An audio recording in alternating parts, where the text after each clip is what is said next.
In case you missed it, Coca-Cola just announced a new CEO stepping in March 31st of 2026. So I tuned into the soul of the company as if they were my clients. In case you don't know me, CEOs and boards hire me to identify invisible energetic constraints inside the companies that stall growth long before the numbers show it.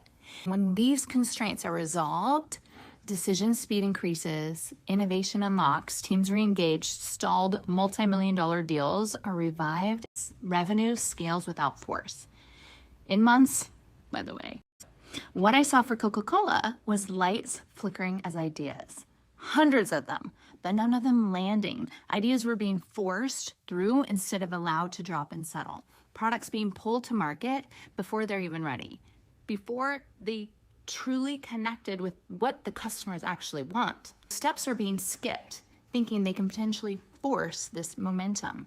The outgoing CEO feels blindsided, even though he's not, because he didn't see the transition coming. It's because he cannot fully acknowledge what he built. He still has more to do. He could have done better. This energy does not stay in his body. It moves throughout the entire organization. The energy does not stay contained.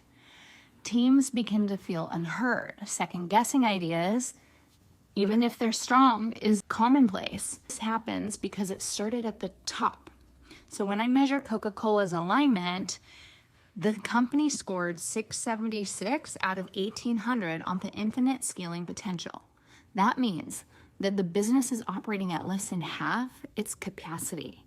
Innovation and investment coherence scored critically low. Decision-making has shifted from trust to control. This is where many companies get stuck. They acquire instead of create.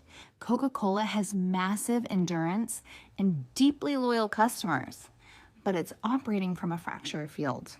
If this were my client, I would not start by changing strategy or leadership culture.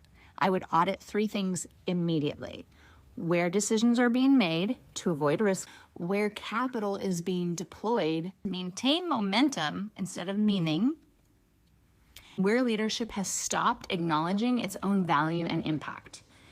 Because when trust erodes at the top, innovation quietly shifts from creation to pressure. It's a pattern, and these patterns shift once they are seen real fast. So a new CEO has new opportunities, not to fix what is broken, but to rebuild from an alignment space instead of force. So Coca-Cola, if you are ready, the invitation is open. Your company feels the truth before your numbers do.